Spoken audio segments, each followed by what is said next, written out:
ចាជំរាបសួរបងទាំងអស់គ្នាអូនចាបន្ទាប់ពីមកចូលឆ្នាំវិញបងប្អូនមានឡើងខ្លាញ់អត់ពិតជាឡើងថ្ងៃតោះថ្ងៃនេះមកចែករំលែកហាត់ប្រាណ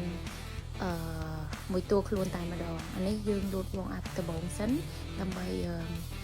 ចាសម្រួលកម្ដៅសាច់ដុំដើម្បីយើងហាត់ចូលលំហាត់ប្រាណមួយផ្នែកមួយដែលវាឲ្យចូលសាច់ដុំយើងបានល្អអញ្ចឹងយើងលូតចន្លោះពី20ដងឯទៅហើយនេះសម្រាប់ដែលយើងលេងយុទ្ធត្រគាកដែលគាត់មានត្រគាកផតត្រគាកស្វិតអីចឹងគាត់អាចហាត់លំហាត់ប្រាណនេះធ្វើជាចន្លោះ20ដងឬ15ដងចំនួន3ដងចាគុណនឹង3ដងទៅអានេះគឺយើងមានដុំដែកនេះក៏អាចអ្នកនៅផ្ទះនៅជីមអីក៏អាចទិញបានដុំដែកនេះហ៎យើងស្រួលទេចា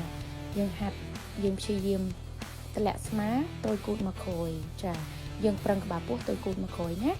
ចាធ្វើតាមក្នុងវីដេអូនេះយើងធ្វើអញ្ចឹងទៅអានេះយកក្លាប់កាប់គូតយើងចំហៀងចាគូតដែលផតអត់ស្អាតគឺយើងធ្វើលំហាត់ប្រាណហើយវាជួយជើងយើងផងដែរហាប់ណែនស្លូនស្អាតអញ្ចឹងណាហើយសម្រាប់ក្បាច់នេះដែរគឺយើងអាលាក់2ដងចាយើង sumo sport ចាយើងបើកជើងឲ្យធំមកចាធំជាងស្មាធំជាងត្រគាកប៉ុណ្ណឹងមកអាលាក់2ដងងើបឡើងអានឹងយកខ្លាច់គូតយើងងោស្អាតណា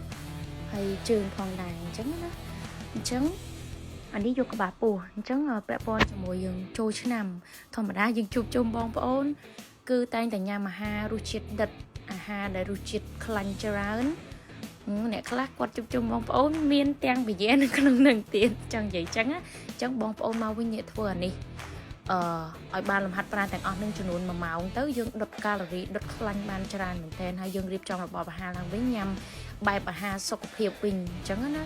យើងកុំញ៉ាំរសជាតិដែលដិតដែលអាហារណាដែលអត់ល្អអញ្ចឹងណាអញ្ចឹងបងពាក់ព័ន្ធជាមួយរបបអាហារឆ្ងល់ឯអាចឆាតចូលពេកបន្ថែមទៀតបានចានេះលំហាត់ប្រាណដៃសម្រាប់ដែលគាត់ដៃ